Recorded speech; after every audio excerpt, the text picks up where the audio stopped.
about the protection needs of civilians based on invalid criteria such as race, religion, nationality, or political interests.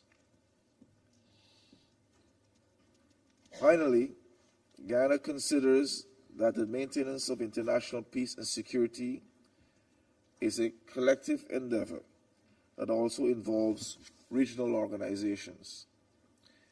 It is therefore important for the Security Council to continue working closely with regional organizations such as the African Union, the European Union, and my own Caribbean community, CARICOM, inter alia, to jointly develop responses to threats to peace and security in the respective regions. Excellencies, peace is the foundation for development, and development itself is critical for sustainable peace. Ghana therefore urges bold and visionary leadership for the development and sustainable peace, and commits to doing so, and commits to doing its part towards this global endeavor. I thank you. I thank His Excellency Mr. Todt for his statement. I now give the floor to His Excellency Mr. Cho Tae-yul, Minister for Foreign Affairs of the Republic of Korea. Madam President, I would like to thank you for convening this important meeting.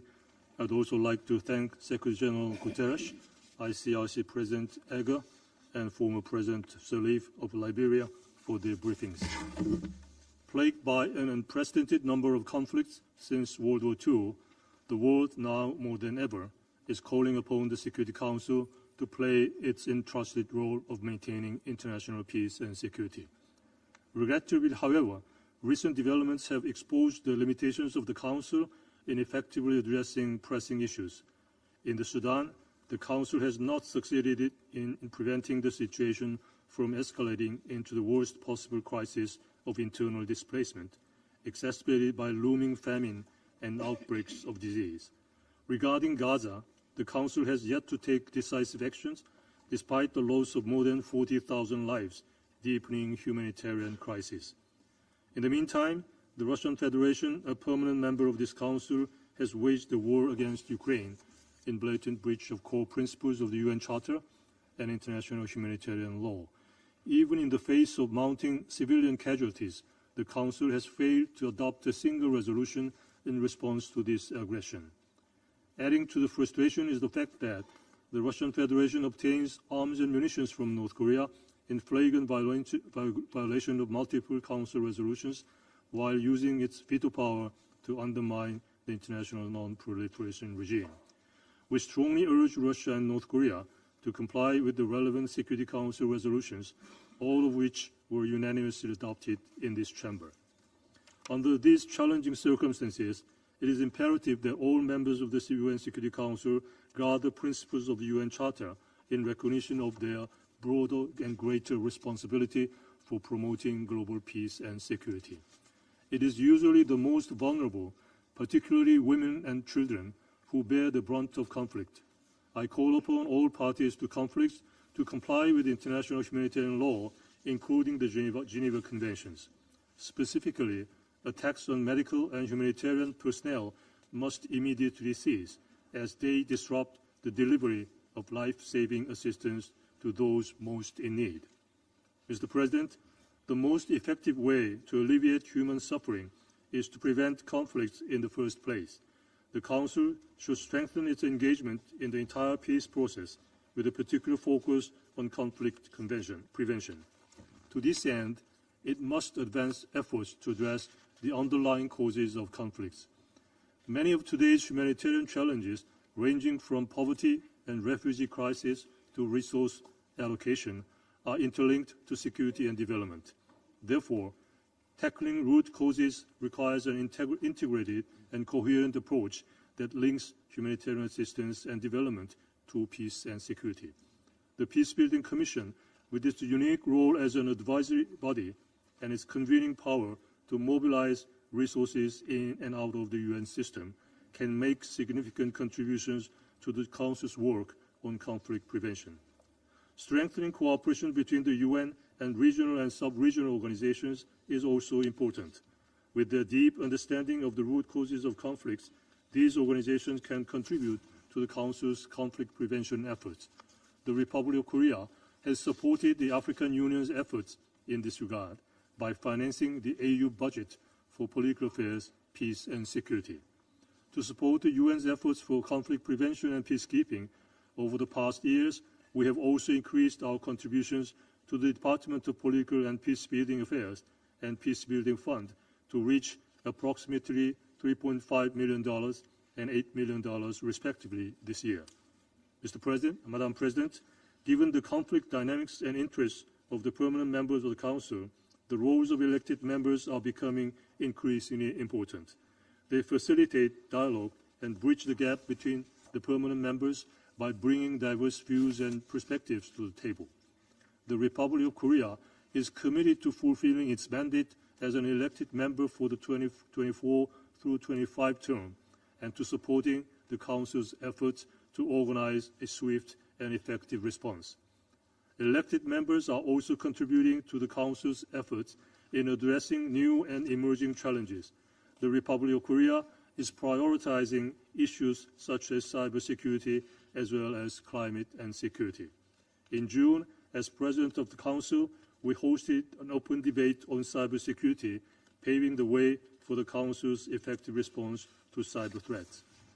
Madam President, enabling the Security Council to function effectively is an essential step towards rebuilding trust and strengthening the multilateral system.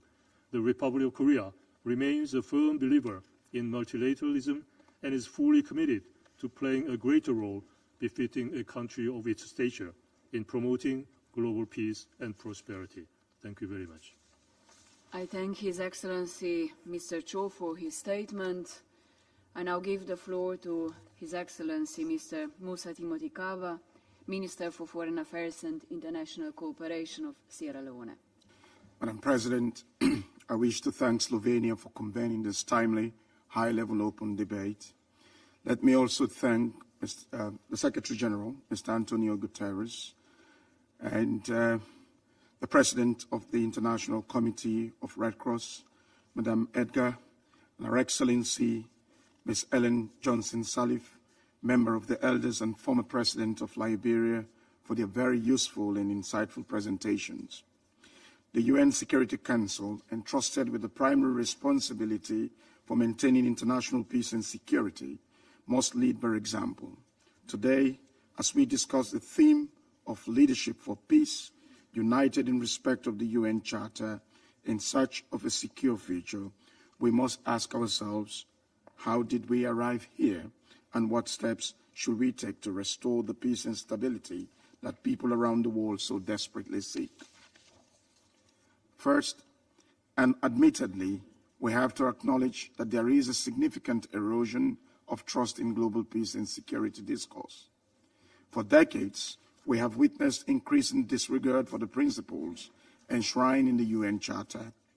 In conflicts across the world, more recently, including in Gaza, Sudan, Ukraine, and troubling development in Lebanon, we note a disturbing trend, including but not limited to violations of international law. Sadly, with impunity, humanitarian crisis that worsen with every passing day, and a global public looking to this Council for solutions that all too often remain elusive. The Geneva Conventions, which have stood the test of time for 75 years, pillars of our shared humanity, are under immense strain. The impunity with which some warring parties act erodes not only the rules of law, but also the rule of law, but also the very foundation of multilateralism. This body, the Security Council, must reclaim its authority, credibility, relevance, and legitimacy. Second, geopolitical competition must not hinder our common goal of peace. Presently, the Security Council faces an unprecedented challenge, an internal one. Increasingly, our deliberations are clouded by geopolitical rivalry. turning the Council from a forum for diplomacy into a battleground for national interest. The stalemate and deadlock that result is damaging not only to our credibility, but to the lives of millions of innocent women, men, and children. Every moment of disunity sends the wrong signal. It emboldens those who seek to undermine international law, and it leaves the vulnerable without hope. We cannot afford the status quo. Third, peacekeeping and mediation must be revitalized. In recent years, UN peacekeeping operations have faced dwindling support, accelerated withdrawal of peacekeeping missions, and mounting operational challenges. Yet, peacekeeping, sanctions, and mediation remain vital tools in our effort to prevent and resolve conflict. We must use them strategically and decisively. We cannot shy away from timely interventions, nor can we afford to let conflict simmer until they threaten the entire regions. In Africa, for instance, there are clear examples of countries taking leadership to foster peace not only in conflict situations in Africa, but also in other regions of the world. President João Lourenço of Angola, his leadership in the Luanda peace process has been critical in fostering dialogue and seeking peace between the DRC and Rwanda. His efforts have helped bring attention to the conflict in eastern Congo and contributed to regional diplomacy aimed at resolving one of Africa's most protracted and complex conflicts. While challenges remain, including the enforcement of ceasefires and the withdrawal of armed groups, President Lourenço's commitment to the peace process continues to be a driving force behind regional stabilization efforts. Additionally, over the past weekend, President Ruto of Kenya paid a visit to Haiti to express solidarity with the Haitian people and commend Kenyan police for collaborating with Haitian forces to bring much-needed stability to the country. He announced that 600 additional Kenyan police officers will arrive within the next 2 months, fulfilling Kenya's commitment to the multinational security support mission in Haiti, which represents a crucial international effort led by Kenya to address the escalating crisis in Haiti. Furthermore, in an effort to address the rise of terrorism in West Africa and the Sahel, His Excellency Dr. Julius Maada Bio, President of the Republic of Sierra Leone, engaged with his Burkina Faso counterpart just prior to Sierra Leone's presidency of the UN Security Council. This engagement was also an effort to mediate on the issue of their withdrawal from ECOWAS. This is how leadership for peace can be demonstrated using the tools in Article 33 in the UN Charter to great effect. Madam President, we are not naive, though, to think that we have found a silver bullet, as there are still significant challenges in the Sudan and even in the Sahel region of West Africa. Leadership for peace is thus especially relevant as we converge in search of solutions to the significant and grave global peace and security challenges. The statistics that define our present reality are alarming. The highest number of ongoing conflict since the Cold War, staggering civilian casualties, and an historic number of displaced persons. The rise of sea levels, environmental degradation, climate change, and water insecurity all serve to exacerbate this risk. It is against this backdrop that this gathering is more than an opportunity for reflection. It is a call to action. It is in this regard that we supported the Security Council's adoption today of the Presidential Statement on Leadership for Peace. In this connection, we are also delighted to have called, along with Slovenia and Switzerland, for a joint action for the new agenda for peace during our presidency of the Council in August. Madam President, at its core, the UN Secretary General's new agenda for peace has provided a useful blueprint for our joint common action grounded in the principles of trust, solidarity, and universality. Our firm commitment is therefore essential to the effective and urgent implementation of the recommendations contained in this document. In a bid to strengthen leadership for peace, we must restore mutual trust and reaffirm our commitment to the UN Charter. The world order established in the aftermath of World War II is in danger, not only because it is outdated, but because its core principles are being ignored. Respect for international law and the principles of the UN Charter is not optional. It is the foundation of global peace and security. In addition, reforming the UN Security Council to reflect present-day geopolitical realities, particularly African permanent representation, will not only enhance the legitimacy of the Council, but will engender more trust and credibility.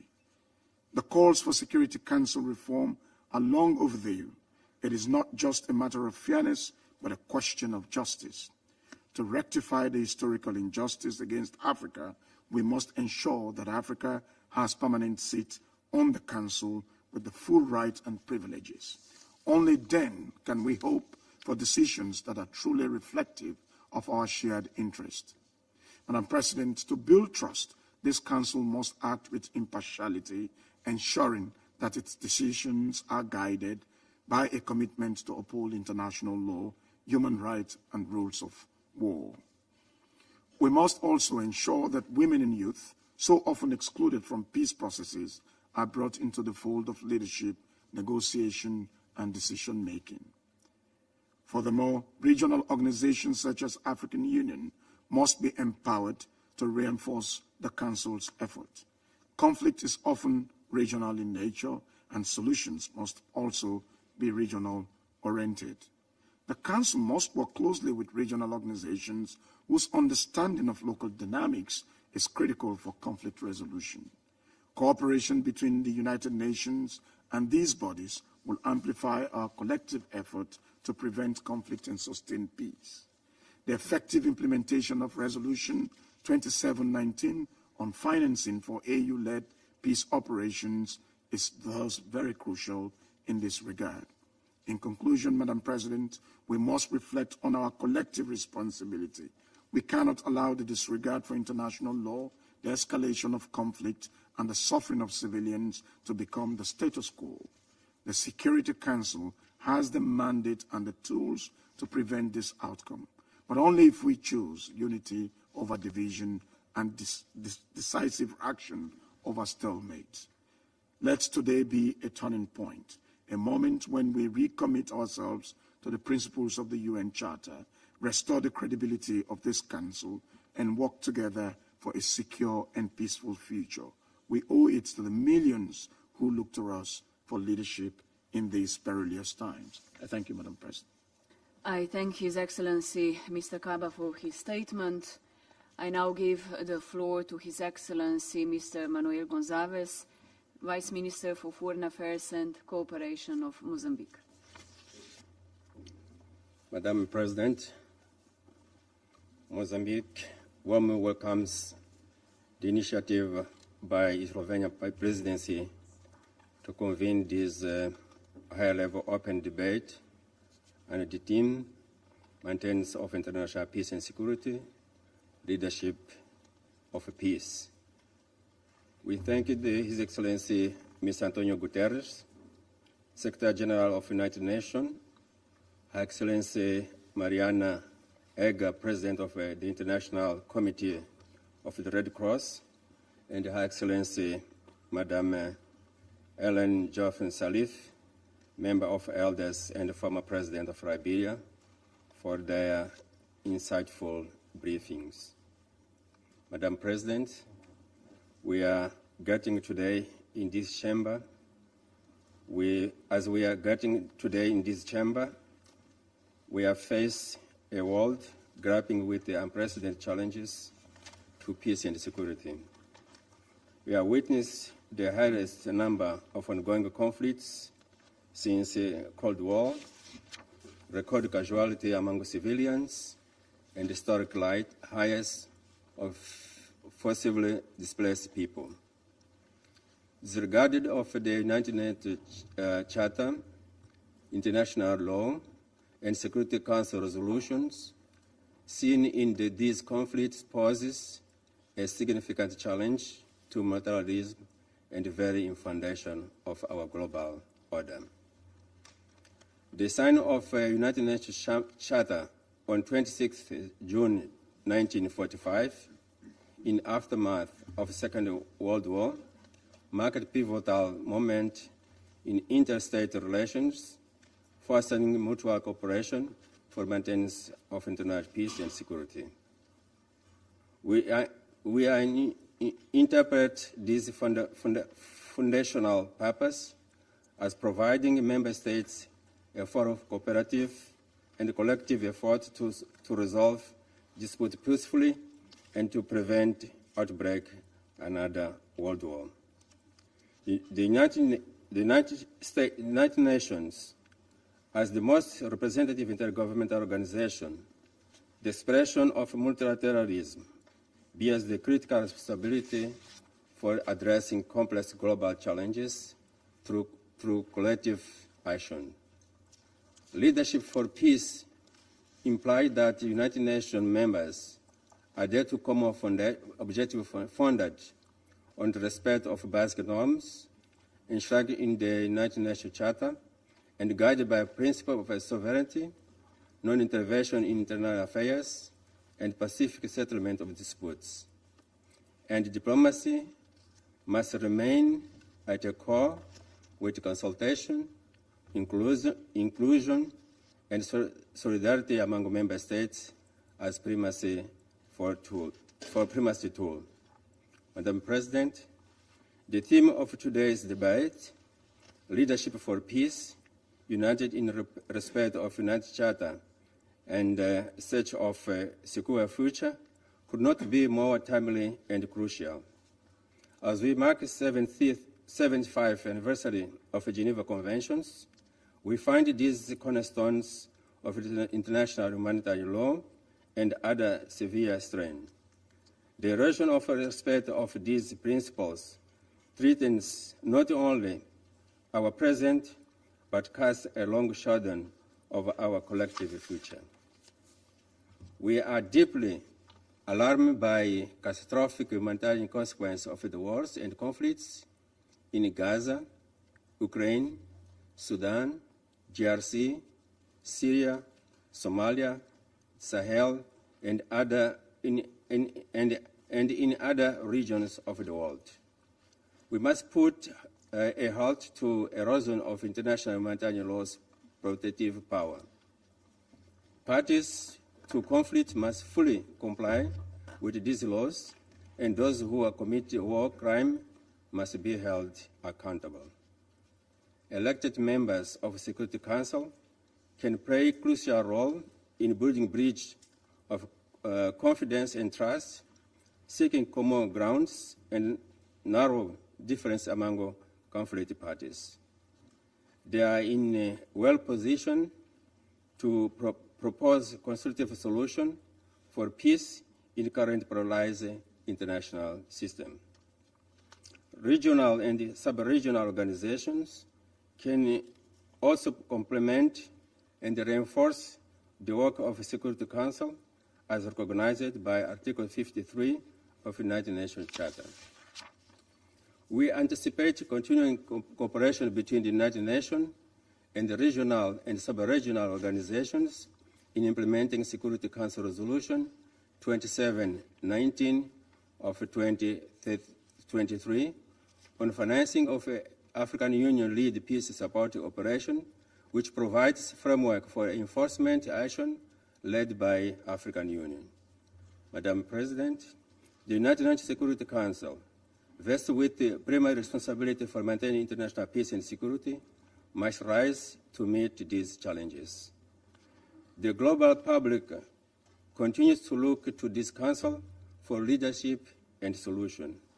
Yet, increased geopolitical competition has often turned this chamber in a political battleground and in settlement rather than serving as a unique place for diplomacy and the resolution of conflicts.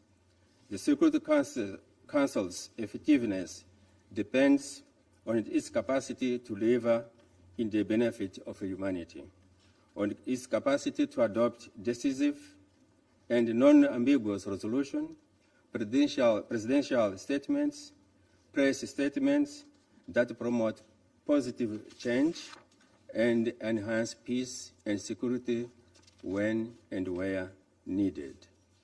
To this end, we call for improvement in Security Council's working methods to collectively address the current peace and security challenges.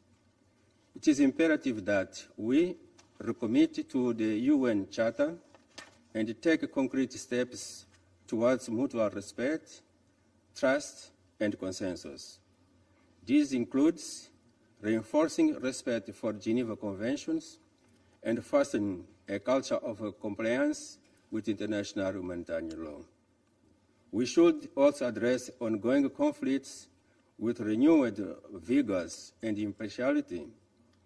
Gaza, Sudan, and Ukraine, among others, are a situation where Council must restore its credibility and relevance.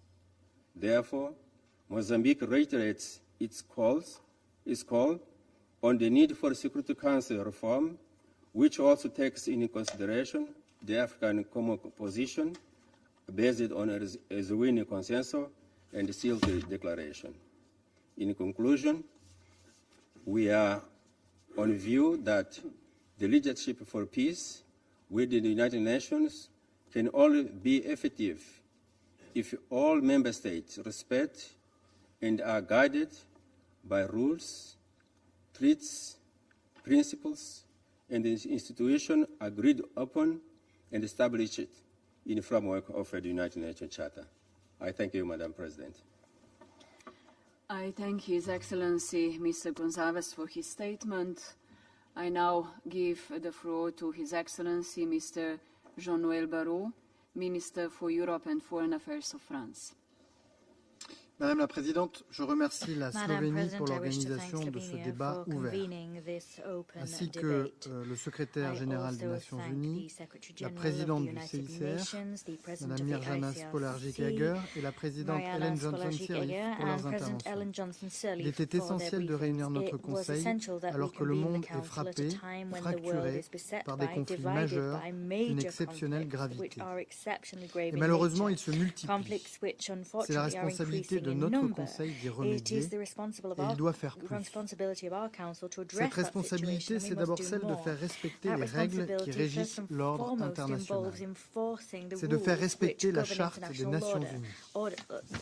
Elle exige donc de condamner sans hésiter la guerre d'agression menée par la Russie contre l'Ukraine, son voisin. Je l'ai dit hier, les Ukrainiennes et les Ukrainiens subissent au quotidien depuis plus de 900 jours des exactions, des crimes de guerre, des bombardements indiscriminés contre des objectifs civils. Ils vivent injustement dans la peur et dans la souffrance. Elle exige de condamner toutes les violations commises par la Russie. Elle exige de demander que cesse sans délai son agression contre l'Ukraine et le retrait des troupes russes du territoire ukrainien. Cette exigence, l'Assemblée générale l'a déclarée à 7 reprises sans ambiguïté. Cette responsabilité est celle de soutenir l'Ukraine dans l'exercice de son droit à la légitime défense. La France et ses partenaires continueront à soutenir les Ukrainiens aussi longtemps qu'il le faudra dans cette mise en échec de l'agression russe et dans la recherche d'une paix juste. Et une paix juste ne peut être fondée que sur le respect de notre charte commune. C'est le cœur du plan de paix du président Zelensky que nous soutenons. Notre responsabilité, c'est celle de faire prévaloir les principes fondamentaux de la Charte des Nations Unies face à ce qui est sans équivoque une guerre d'agression illégale et injustifiable. J'en suis convaincu, ces principes sont chers à nous tous, notamment le respect de la souveraineté et de l'intégrité territoriale des États. Sans ces principes, c'est la force qui fait loi et non la loi qui encadre la force. Sans ces principes, les frontières ne seraient plus intangibles. Sans ces principes, les États ne seraient plus en sécurité et chacun pourrait craindre l'invasion de son voisin. Ces principes, nous devons donc les respecter et les faire respecter. Vous l'aurez compris, le respect du droit international est partout notre boussole. Nous l'avons dit clairement depuis les attaques terroristes barbares commises par le Hamas et d'autres groupes terroristes le 7 octobre, que nous condamnons avec la plus grande fermeté. Israël a le droit de se défendre contre une agression et le devoir de le faire dans le respect du droit international, notamment du droit international humanitaire. Ce droit s'impose à tous, y compris à Israël. Aujourd'hui, il faut que la guerre à Gaza s'arrête. Pour les civils, pour les femmes et les hommes de Gaza dont les souffrances doivent enfin cesser, pour les otages qui doivent enfin être tous libérés, et pour la stabilité de la région qui est aujourd'hui profondément ébranlée. La situation est intenable. Le nombre de victimes civiles est intolérable. Face à cette catastrophe humanitaire, il est urgent et impératif d'instaurer un cessez-le-feu immédiat et permanent et de permettre enfin l'acheminement massif et sans entrave de l'aide humanitaire. Les besoins de la population civile sont immenses. Pour garantir une sortie de crise durable au Proche-Orient, il est urgent et impératif de trouver un règlement politique du conflit israélo-palestinien.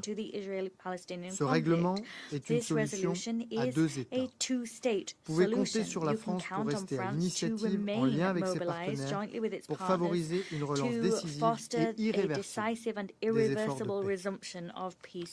Il est impératif aussi de construire dès à présent le futur de Gaza, le jour d'après. Il revient à l'autorité palestinienne que nous soutenons de pouvoir exercer sa pleine autorité dans l'enclave. Pour que cela devienne une réalité, les Nations Unies ont et auront un rôle central à jouer. Monsieur le Président, ces impératifs ne doivent pas être payés en mots, mais en actes. Et je le redis, c'est notre responsabilité collective d'en faire une réalité. C'est pourquoi la France continuera d'œuvrer au sein de ce Conseil pour tracer cette perspective. J'ai d'ailleurs demandé la tenue ce soir d'une réunion sur le Liban au moment où des centaines de Libanaises et de Libanais, dont des enfants, ont perdu la vie suite à des frappes israéliennes.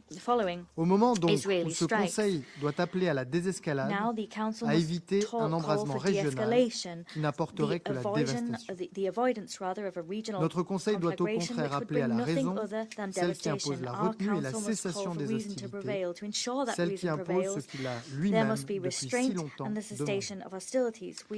Monsieur le Président, aucune guerre, aucun drame humanitaire ne doit être oublié. Au Soudan, plus de la moitié de la population souffre d'insécurité alimentaire aiguë. La famine frappe le camp de Zamzam au nord Darfour. La situation est tragique et nous devons donc rester mobilisés. C'est pour alerter la communauté internationale et l'enjoindre à agir face à la situation tragique que connaît le Soudan que nous avons organisé en accueillant à Paris une conférence qui a permis de lever plus de 2 milliards d'euros, dont 900 millions de l'Union européenne et de ses États membres, pour soutenir les populations civiles au Soudan et dans les pays voisins. Nous avons été plusieurs États à signer une déclaration de principe demandant aux parties au conflit de cesser leur hostilité, de respecter leurs engagements et de se conformer à leurs obligations en vertu du droit international humanitaire et des droits de l'homme. Nous avons aussi appelé tous les États à s'abstenir de toute action qui alimenterait le conflit. Je renouvelle ici cet appel. De nombreux efforts diplomatiques ont été engagés ces derniers mois pour arriver à une sortie de crise. Ces initiatives ont permis d'aboutir à des avancées humanitaires telles que la délivrance de visas aux travailleurs humanitaires et la réouverture du poste frontalier d'Adré. Ces avancées sont encourageantes mais demeurent insuffisantes face à l'urgence de la situation. Ensemble, nous devons faire plus. Monsieur le Président, en tant que membre de ce Conseil et plus largement en tant que membre des Nations Unies, nous devons œuvrer pour que ce Conseil soit en mesure d'exercer pleinement sa responsabilité principale dans le maintien de la paix et de la sécurité internationale. C'est à cette fin que la France soutient de façon claire, historique et constante une réforme globale du Conseil de sécurité avec la conviction qu'elle nécessite un élargissement dans ces deux catégories de membres. Nous défendons sans faille depuis 2 décennies un renforcement de la représentation de l'Afrique au Conseil de sécurité, y compris parmi les membres permanents. C'est une composante forte du modèle du G4 que nous soutenons, de même que les aspirations de l'Allemagne, du Brésil, de l'Inde et du Japon à un siège de membre permanent. Dans ce même esprit de responsabilité, la France porte avec le Mexique une initiative distincte de la réforme qui ne nécessite pas de modification de la Charte. Il s'agit d'un engagement indispensable à ne pas recourir au veto en cas d'atrocité de masse. C'est une attente forte des États membres de l'organisation. Nous leur devons de faire bouger les lignes sur cette question. Monsieur le Président, le principe d'humanité doit prévaloir. Nous célébrons cette année le 75e anniversaire des conventions de Genève de 1949, qui, je le rappelle, sont universelles et s'appliquent en toutes circonstances en cas de conflit armé. Nous devons les faire respecter. Nous le rappellerons à haut niveau avec le CICR, qui en est le garant. Nous devons faire respecter le droit international humanitaire. Parce que le respect de ces règles sauve des vies, celles de femmes, d'enfants, d'hommes qui subissent la guerre, celles de personnel humanitaire qui tentent de les sauver et dont je salue l'immense courage, celles de ceux aussi qui sinon grandiront avec une profonde blessure dans leur mémoire. Il n'y a qu'un standard, c'est le droit fait de notre charte, de nos conventions qui font prévaloir l'humanité. Ce standard, vous pouvez compter sur la France pour le faire respecter. Notre Conseil, lui aussi, en toutes circonstances, doit le faire respecter. Je vous remercie. I thank His Excellency Mr. Barrot for his statement. I now give the floor to His Excellency Mr. Akahori Takeshi, Senior Deputy Minister for Foreign Affairs of Japan. Madam President, I thank Prime Minister Golob and the delegation of Slovenia for organizing this important meeting. My appreciation also goes to Secretary General Antonio Guterres, President Egger of the ICRC, and former President Sirleaf of Liberia for their important contributions. Next year marks the 80th anniversary of the founding of the United Nations. Despite the UN's long and tireless efforts to advance peace and security, today the world is facing multiple complex challenges which have global ramifications. It is time to reform the UN to meet the needs of the new era. To this end, a coordinated multilateral approach is crucial, and the UN must be at its core. Russia's aggression against Ukraine, which has continued for more than 2.5 years, poses a blatant challenge to the international order based on the rule of law, and shakes its very foundation. With regard to the situation in Gaza, we are deeply concerned about the catastrophic humanitarian situation as the fighting continues. On top of these, there are a host of issues that need to be addressed, such as the advancement of North Korea's nuclear and missile activities, and conflicts and terrorism in Africa, including in Sudan, where we are witnessing increasingly dire humanitarian conditions with a soaring number of displaced persons and violence spreading across the region. With heavy heart, we must say that divisions and confrontations are worsening, leading to crisis in many corners of the world. The Security Council must fulfill its responsibility to maintain international peace and security. As a Council member, Japan has exercised its leadership, including through hosting signature events on the rule of law, peace building, and nuclear disarmament and non-proliferation. Furthermore, Japan has worked day and night to identify common ground where the Security Council can play its entrusted role. Divisions in the international community are eroding this narrow ground. However, we must work together to expand common ground. Guided by the new agenda for peace, Japan will continue to lead the efforts to advance a new frontier for peace building, particularly by preventing conflict and its recurrence. UN member states must not overlook the fact that the current structure of the Council has not changed much for almost 80 years and failed to reflect today's realities. At the Summit of the Future, world leaders issued a clear and strong message on the urgent need to reform the Security Council. We all must take concrete actions to respond to this call. In order to make the Security Council more representative, legitimate, effective, and efficient, the Council needs to be reformed, including expanding the membership in both permanent and non-permanent categories. Japan is committed to contributing even further to the maintenance of international peace and security in a reformed Council. Madam President, now is the time for action. Japan will continue to exercise leadership while working closely with other countries to make the United Nations a platform where we work hand in hand to overcome the challenges of our time. I thank you. I thank His Excellency Mr. Akahori for his statement. I now give the floor to His Excellency Mr. Jaime Barberis, Vice Minister of Foreign Affairs of Ecuador. I wish to begin my address by congratulating Prime Minister Robert Golov for the work his country has done during the presidency of the Security Council in September. I wish Slovenia every success as it continues to discharge its mandate for the rest of the month. Once again, I thank Secretary General Antonio Guterres for his efforts to bring about peace.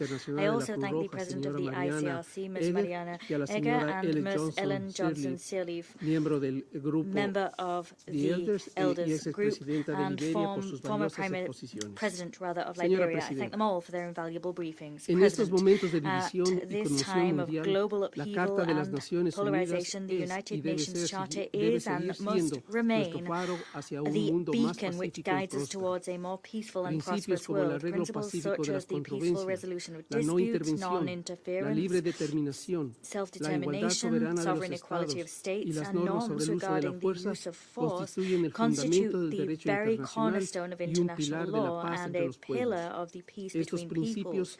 These principles have saved lives. They have brought about economic and social progress, and they have spared us from another world war. History has taught us that when these principles are ignored, the consequences can be devastating, and today we are witnessing the greatest number of armed conflicts since the Second World War. That stands as a harsh reminder that we are far, far from fulfilling the promise of peace and prosperity to future generations, to whom we made commitments at the San Francisco Conference almost 80 years ago. Whilst the purposes and principles of the Charter remain as relevant now as they were then, their mechanisms must evolve and adapt to new realities, and the tools of the Charter must be used more decisively. The prevention of conflicts, a principle enshrined in the Charter and reaffirmed in the Pact for the Future that we adopted this morning, deserve greater attention.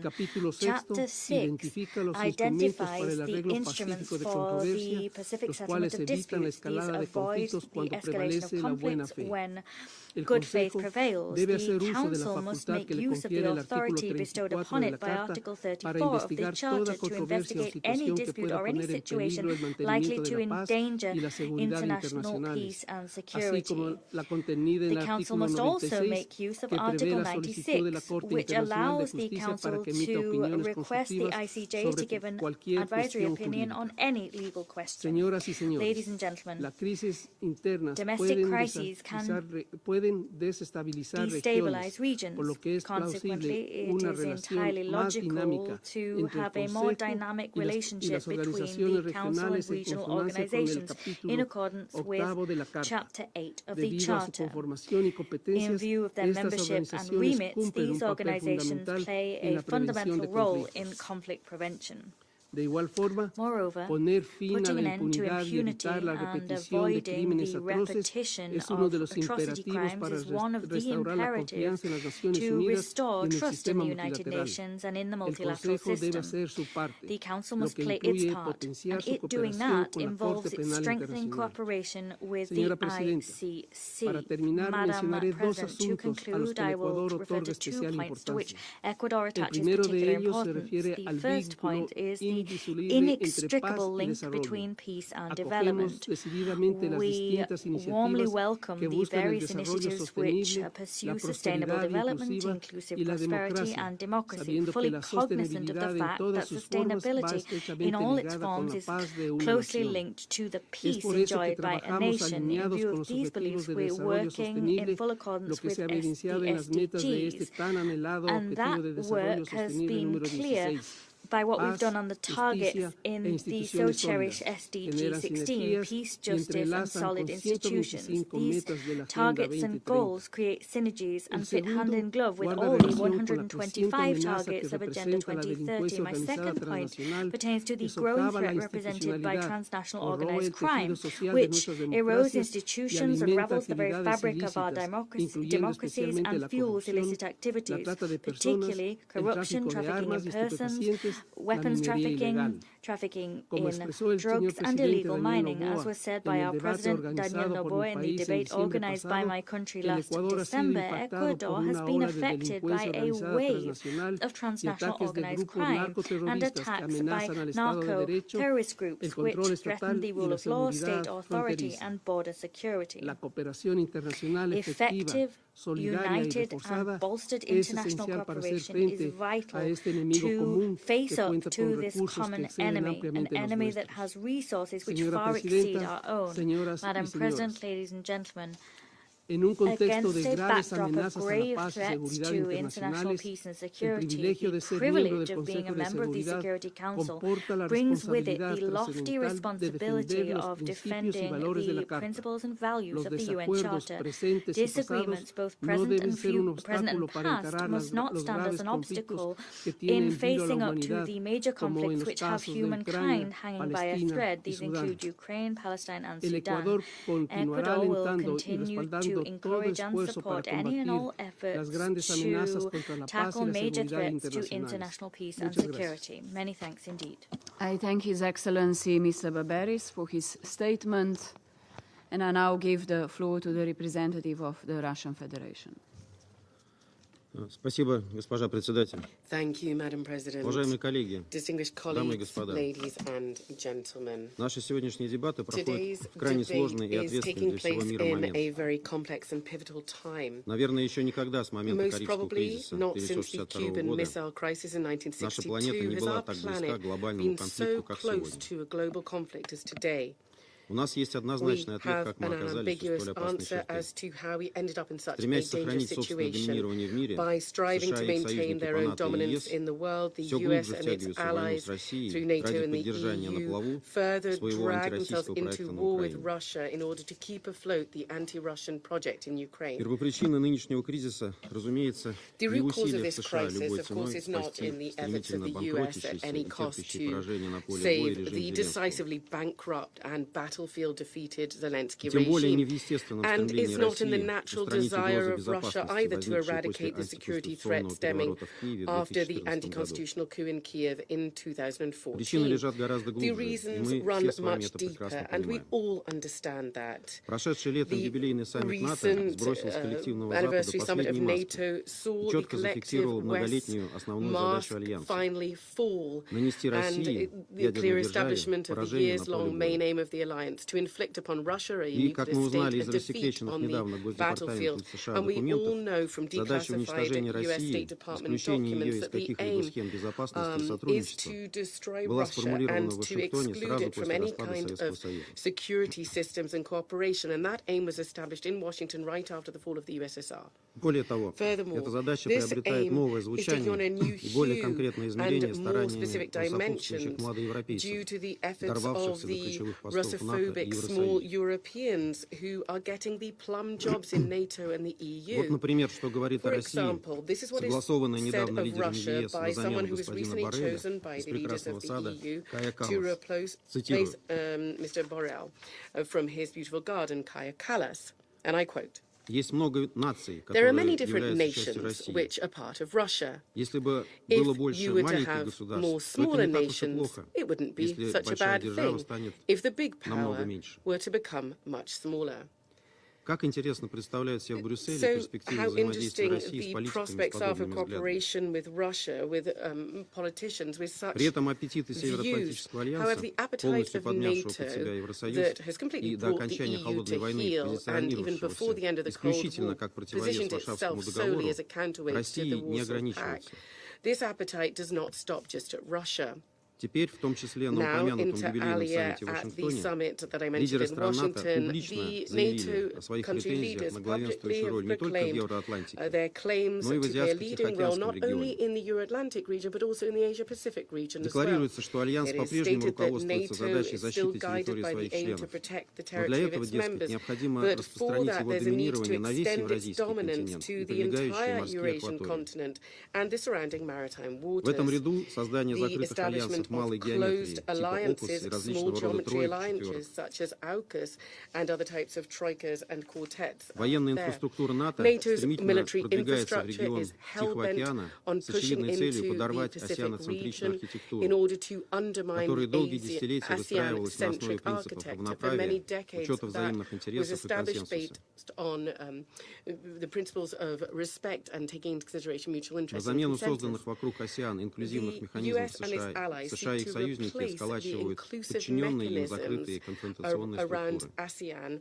with closed subordinate Ради confrontational сдерживания structures that they России, cobbled Китая together и других in order стран, to чья restrain независимая Russia, политика China and other воспринимается как вызов countries его whose гегемонии, independent policies are Запад perceived as своими a агрессивными threat to their действиями сам hegemony. вынес The приговор, West, сложившийся through its во aggressive многом actions, по его has лекалам системе undermined a system глобализации. of globalization that was to a large extent tailor-made for them. Ответом на любое The проявление response to независимой any политической display линии of становятся independent нелегитимные односторонние policies санкции. are illegitimate unilateral sanctions.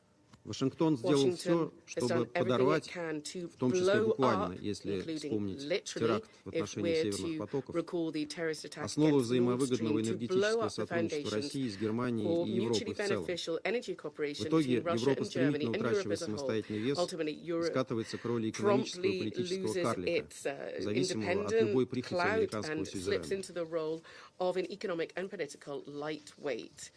Уважаемые коллеги, смертельная угроза всему человечеству исходит сегодня из того, что заигравшиеся в опосредованную войну с Россией на Украине западные страны во главе с США утратили понимание того, что глобальный конфликт между ключевыми игроками с очень высокой долей вероятности может привести к глобальной катастрофе.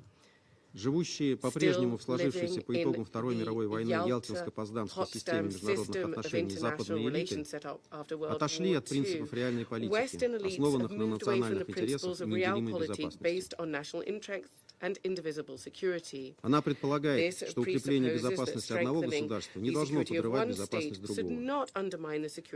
Отказ от этого понимания, проявляющийся в частности в безудержном расширении НАТО, создает реальную угрозу скатывания ситуации к неконтролируемой эскалации, которую хорошо ощущают наши партнеры из стран глобального юга.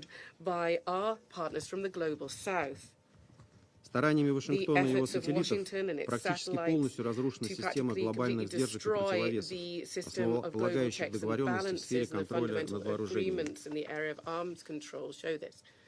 США голословно пытаются обвинить в этом Россию, но у нас, что называется, все ходы записаны. На этом фоне наблюдается упадок профессиональной дипломатии, культуры диалога, которая полностью вытеснена угрозами и милитаристскими заявлениями. Во всей полноте мы наблюдаем это в доминирующей на площадке Совета Безопасности и ООН в целом мегафонной дипломатии. В результате деградировали вплоть до полной утраты каналы кризисной коммуникации. Соответственно, без подобной страховки, позволившей человечеству пережить холодную войну, мир оказался беззащитен. И любая провокация и необдуманный шаг может привести к глобальному конфликту. В условиях прокси-войны НАТО с Россией на Украине опасность такого сценария возрастает многократно. Я не буду сегодня останавливаться на наших оценках первопричин украинского кризиса и событиях, вынудивших нас начать в феврале 2022 года специальную военную операцию на Украине в полном соответствии со статьей 51 Устава ООН. Мы много раз говорили об этом, в том числе и на площадке ООН, в частности вчера. Неоднократно предлагали и реалистичные формы урегулирования, которые позволили бы остановить военные действия. Принимать их или нет, дело клики Зеленского. При этом они уже знают на практике, что каждое наше новое мирное предложение объективно оказывается менее выгодным для Украины, с учетом динамики на поле боя и стремительного саморазрушения украинского государства. Вспомните Минские договоренности и итоговый документ Стамбула, которые торпедировали Лондон и Вашингтон. Теперь в Киеве кусают локти от упущенных возможностей, но поезд, что называется, уже ушел. Сегодня мы услышали от западных коллег привычные мантры с призывами к России вывести войска с тем, чтобы остановить войну. Напомню в этой связи, что мы ввели войска как раз для того, чтобы остановить кровопролитную бойню, которую Киев начал против собственных граждан на востоке и юго-востоке, и которую на Западе с 2014 года упорно пытались игнорировать. Ведя войска в восточные и южные регионы своей страны, Зеленский, украинский режим грубо нарушил при этом устав ООН и растоптал базовые права человека. Видимо, новый глава британского правительства сегодня эмоционально осуждал именно его действия. Вот только губы привычно вместо Украины произнесли «Россия». Поэтому западные рецепты для решения конфликта не подходят. Это наглядно продемонстрировала и псевдомирная конференция в Бюргенштоке, не вызвавшая энтузиазма ни у кого, кроме режима Зеленского и самих его западных спонсоров. Нам более понятна схема, предложенная уже упоминавшимся сегодня господином Борреллом. Я знаю, как можно закончить войну на Украине. Это можно сделать за пару недель, просто прекратив поставки оружия.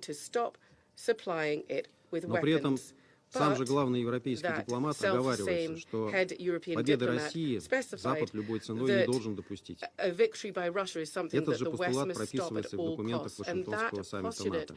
Следовательно, украинский кризис – это лишь частный элемент курса на противостояние и конфронтации, который Запад сознательно и задолго до событий 2022 года избрал в отношении России. И если нам что-то с западными коллегами и обсуждать, то именно это, а не вопросы спасения шкуры Зеленского и его приближенных. Обсуждать то, как выбраться из спирали эскалации, грозящей уничтожением всего живого на нашей планете. И мы, в отличие от Вашингтона и его союзников, к этому разговору были и остаемся готовы. Уважаемые коллеги, надеюсь, что все сидящие в этом зале понимают, что эту стремительную деградацию международной обстановки необходимо остановить. Хотя бы ради будущего грядущих поколений, которые пока сами не могут докричаться до взорвавшихся в своих геополитических проектах политиков в Вашингтоне, Брюсселе и Лондоне. Сделать это сложно, но можно. Для начала, как и в прошлом, вновь требуется консенсус по базовым параметрам мирного сосуществования. В его основе должен лежать принцип невмешательства во внутренние дела, уважение суверенного равенства государств и их интересов в области безопасности. Должно быть выработано новое глобальное уравнение безопасности и гарантии того, что оно будет соблюдаться. Убеждены, что свою роль в этом уравнении может сыграть и наша всемирная организация, ведь именно Устав ООН является краеугольным камнем всей системы международного права. В отличие от так называемого порядка, основанного на правилах, в основе которого лежат исключительно интересы и прихоти Вашингтона и его сателлитов. Именно на основе соблюдения Устава ООН мы respect for the UN Charter that we, as painlessly as possible, can shift to genuine multilateralism that benefits all states in the world, including the US. The sooner Washington admits this, then the safer our world will become. Russia, at the end of 2021, proposed to the US and NATO draft treaties on mutual security guarantees. They included principles of the inadmissibility of nuclear war, non-harm to the security of the parties, non-deployment of military capability in border areas that might be perceived as a threat, and other important elements. Essentially, these are trust and confidence building and transparency measures that were an opportunity, but this opportunity was wasted as a result of the destruction of the arms control treaty system. Unfortunately, the West then haughtily rejected the diplomatic path because of disagreements. They wanted to extend their hegemony by maintaining the status quo. This was the West's biggest geopolitical blunder. The development of the events after 2021 confirmed this. В изначальном виде те инициативы по гарантиям уже, скорее всего, не актуальны. Но назрел момент как минимум возобновить мыслительный процесс насчет того, как могла бы выглядеть новая архитектура безопасности в Евроатлантике и Евразии, а возможно и шире, с учетом распространения опасной блоковой логики и на Азиатско-Тихоокеанский регион. Move away from this dangerous block logic. Это особенно важно для глобального юга, который страдает от непрекращающихся геополитических авантюр США и их союзников и призывает направить ресурсы не на милитаризацию, а на цели развития. Вы только подумайте, сколько всего полезного для мира можно было бы сделать, если бы сотни миллиардов, выделяемые Западом на войну на Украине, пошли бы на цели развития. А на деле даже ООН сегодня сталкивается с кризисом ликвидности из-за действий США, не говоря уже о глобальных гуманитарных инициативах. Безусловно, такой разговор возможен при одном условии – отказа Запада от конфронтационного курса в отношении России и иллюзии о том, что ему удастся одержать над нами победу. Те, кто стремится вопреки правде и здравому смыслу демонизировать нашу страну и угрожать ей, должны осознать, победа над ядерной державой, да еще обладающей таким военным и экономическим потенциалом, как Россия, невозможна в принципе. Скажу прямо, Запад сейчас больше всего боится не того, что победит Россия, not of having a victory over Russia, а того, что вместе с нами победит правда. That truth will prevail. И это приведет к тому, что страны мира перестанут его бояться. Will stop fearing it. А это подорвет гегемонию США и их сателлитов, из которой они не представляют свое существование, какие бы красивые и лукавые вещи не произносили западные политики, в том числе в этом зале. А поскольку вера в справедливость и равноправие в развивающемся мире связывается именно с Россией, нам не только не стыдно заходить в этот зал и это здание, как бестактно предположил сегодня глава правительства страны, ответственный за самые жуткие преступления колониализма,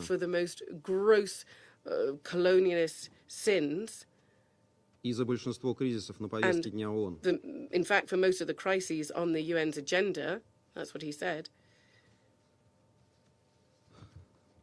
Мы заходим в ООН гордо и с высоко поднятой головой.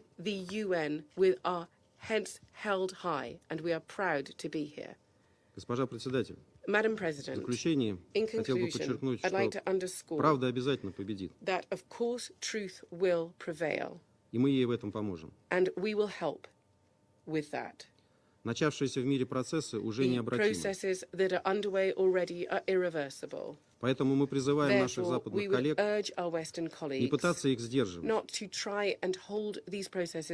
а встроиться в них, открыв таким образом новую главу равноправного международного сотрудничества. equal cooperation in the world, основанного на обозначенных в нашем выступлении on принципах. the principles outlined in our statement.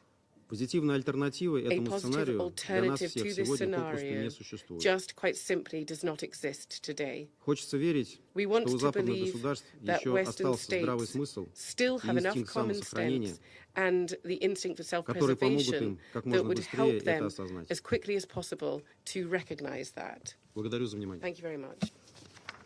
I thank the representative of the Russian Federation for their statement. The representative of the United States has asked for the floor to make a further statement. I give them the floor. Thank you, Madam President. I apologize. I realize it is getting late. We all want to have lunch, but I have to respond to some of the words uttered by the Russian representative here, and I'll be brief on this. Look, he presents, as Russia always does in here, a very selective and distorted and warped interpretation of history. This is unsurprising. We see it all the time. It fools no one. His country's war of aggression isolates Russia further. We don't have to demonize Russia. Russia's doing a great job of demonizing itself in the eyes of the world. The last point will be that its war of aggression against Ukraine will fail. Ukraine will prevail, and Russia just needs to end this destabilizing rhetoric and nuclear saber rattling. It's not becoming of a permanent member of the Security Council. Thank you, Madam President. I thank the representative of the United States for the statement, and the representative of the Russian Federation has asked for the floor to make a further statement.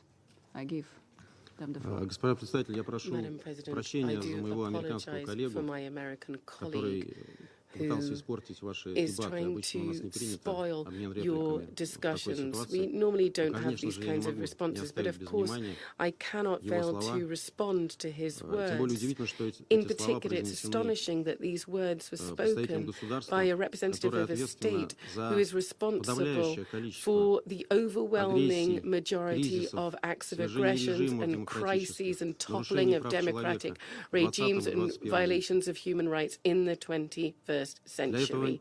не нужно далеко ходить. We don't need to look very Даже far. кризисы последнего The most recent порядка crisis, for полностью example, инспирированы, was fully продвинуты и inspired or поддерживаются triggered Соединенными Штатами, by something that the US has fully supported, включая кризис в including Газе. the crisis in Самый страшный Gaza, кризис, с которым мы the столкнулись в последнее worst время. crisis that we have Приведший к experienced гибели for a уже long 42 time. тысяч About человек. 42,000 people have already Если бы died. не пятикратное применение Соединенными Штатами права вето There was no mention of the right of veto here by the US и representative. неподыгрывание своему And израильскому союзнику, if there hadn't been the use of the veto, rather, and the playing into the hands на of Ближнем his Востоке уже давно Israeli перестали бы friends, гибнуть люди. there were the killings and deaths in the Middle East would long since have ceased. Вот об этом я предлагаю And подумать нашему that is американскому precisely коллеге, what I am asking our а также American colleagues to озаботиться have a тем, что good, именно hard think западные about, страны в and to последнее be concerned время about the становятся все fact that более и более recently изолированными our Western в ООН и в colleagues Совете are Безопасности. becoming increasingly isolated in the UN and in the Security Council. Предлагаю на этом обмен нашими репликами I закончить think из that we уважения should stop our rights of нашим reply славянским коллегам. there out of respect for our Slovenian colleagues. Thank you. I thank the representative of the Russian Federation for their statement. There are still a number of speakers remaining on my list for this meeting. I intend, with the concurrence of members of the Council, to suspend the meeting until 3 p.m. This meeting is suspended.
for the environment as we blast our way through countries. These people are crazy. They're crazy. You know, they want electric trucks, even though a diesel-fueled truck can go from New York to Los Angeles with plenty of fuel left over. An electric truck, which weighs 2.5 times as much because the battery is so heavy, which takes about half of the payload, in addition to the battery itself, takes half of the payload. It has to stop approximately 6 to 7 times. In the Midwest, you just saw Biden. They built battery chargers, 8 of them. They spent $9 billion on 8 chargers. It's not going to work. And I'm all for electric. And I like Elon Musk.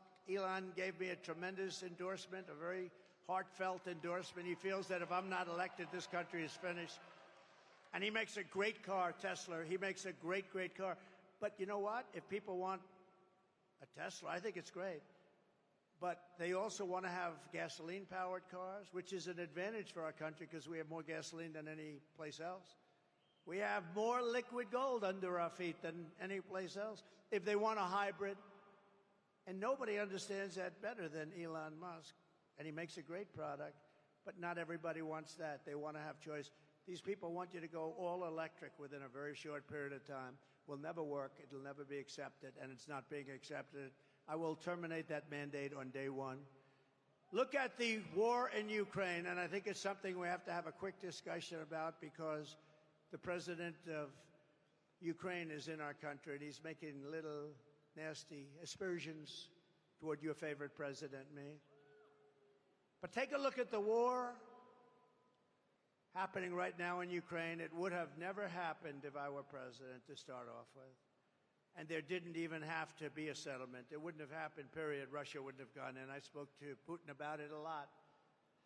I got along very well with Putin. I spoke to him a lot. You know, I was the one that ended the pipeline, Nord Stream 2, in Europe going to Germany. And he said that was a bad thing. That was the biggest job. Then they say how nice I was to Russia. No, I wasn't nice, but we got along. We had a good relationship, which is a good thing, not a bad thing. But what's happening in Ukraine is a very serious matter.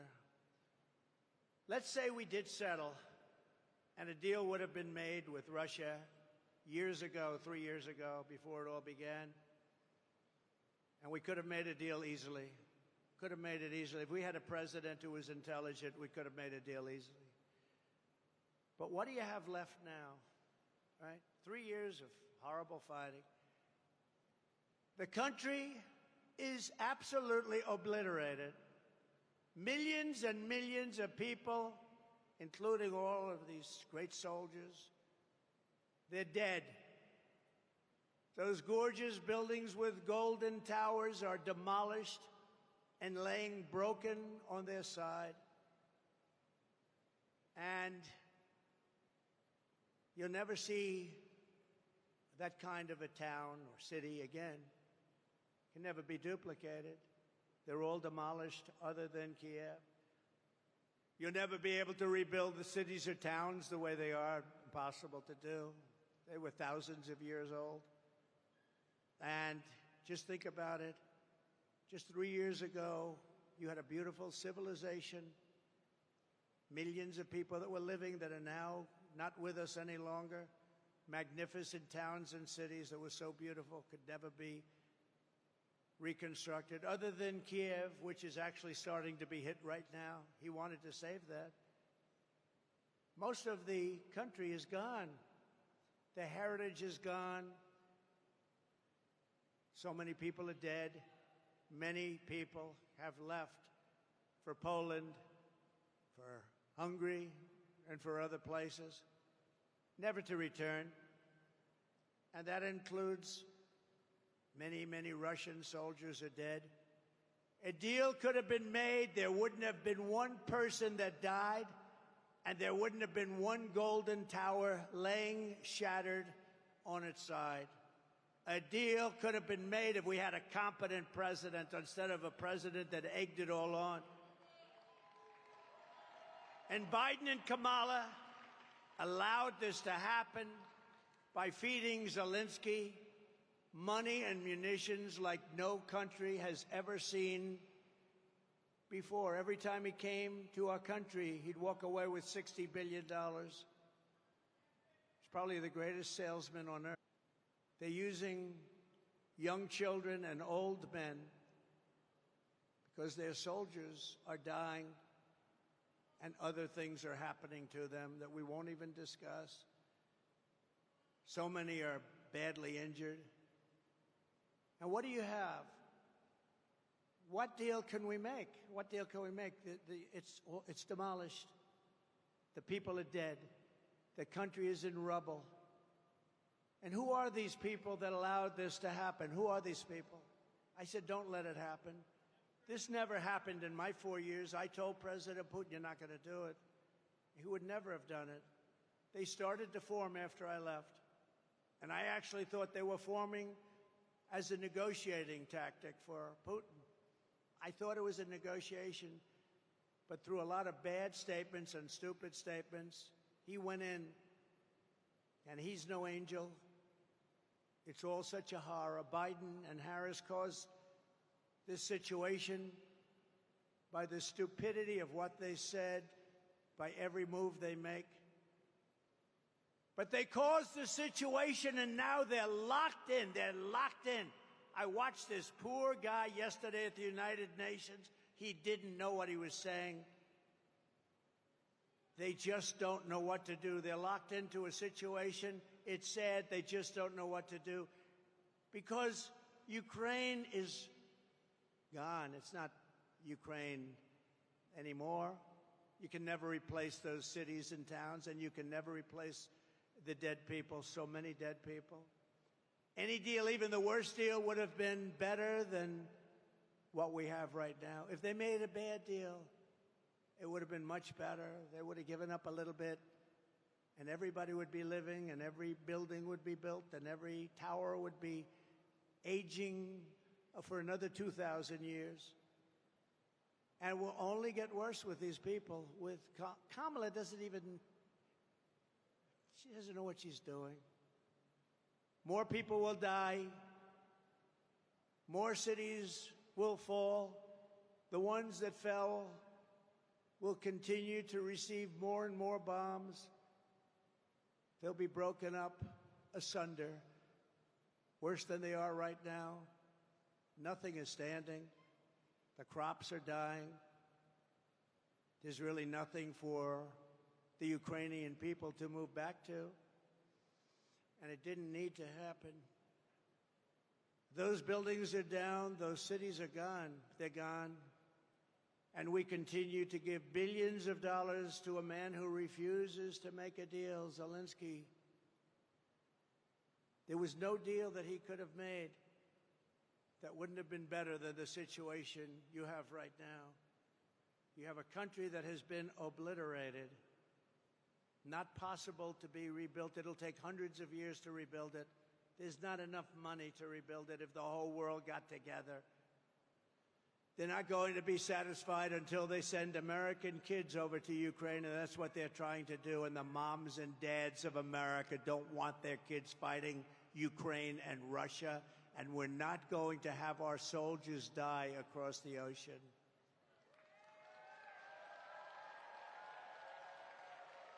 I will restore, as I did for 4 years, the only president in 81 years, they say, no wars. Hillary Clinton said, look at him, look at him. He'll immediately start wars. No. Then she said, look at his rhetoric. He's going to start wars. I said, no, my rhetoric is going to keep us out of wars. And that's what happened. I kept you out of wars. My rhetoric kept you out of wars. I stopped wars from happening. If it were somebody else, they would have gotten 5 Nobel Prizes. I never even got a mention, and I wouldn't, because I happen to be a different kind of a person, and the fake news treats me much differently than they treat other people. Obama got a Nobel Peace Prize, and he didn't even do it. He said, why did I get it? He had no idea. It was immediate as soon as he walked into office, practically. He didn't do anything. What I've done is incredible. The Abraham Accords alone, incredible. But they haven't done anything with it. We would have had every country just about in the Middle East signed into the Abraham Accords, but the Abraham Accords brought peace. We would have had total peace in the Middle East. But I don't care about that with the Nobel Prize. I had so many people, you should get the Nobel Prize. I said, don't worry about it. They don't get the Nobel Prize to certain people. But these are the people that get things done. These are the people that understand strength and they understand peace, because we will restore peace through strength. We will rebuild our cities, including Washington, D.C., making them safe, clean, and beautiful again. We will keep the U.S. dollar as the world's reserve currency. This is how we will end the era of inflation, mayhem, and misery under Kamala and Crooked Joe, and unleash safety, prosperity, and peace for Americans of every race, religion, color, and creed. We're going to do things for our people that haven't been done for a very long time. And we started 4 years ago. We were doing things that nobody ever believed, jobs. And we had the greatest economy in the history of our country 4 years ago, 7 years ago, 6 years ago, and 5 years ago. Together, we will deliver low taxes, low regulations, low energy costs, low interest rates, low inflation, so that everyone can afford groceries, a car, and a home, the American dream. We will stop the invasion and end migrant crime, support our great police, strengthen our military, build a missile defense shield over our country, keep critical race theory and transgender insanity the hell out of our schools, and we will keep men out of women's sports. We will defend the Second Amendment, restore free speech, and we will secure once and for all our elections. Our elections are under siege. Everyone will prosper, every family will thrive, and every day will be filled with opportunity and with hope. But for that to happen, we must defeat Kamala Harris, and we must stop her country-destroying liberal agenda once and for all. It has to end. We have to bring our country and take our country back. So get everyone you know and vote. We want a landslide that's too big to rig. Very simple. Too big to rig. On November 5th, we will save our economy. We will save our country. It will go down as the most important day in the history of our country. We will rescue our middle class. We will reclaim our sovereignty and restore our borders. We will put America first all the time, and we will take our country back. North Carolina, get out to vote. Thank you. God bless you. And God bless America. Thank you very much, everybody. Thank you.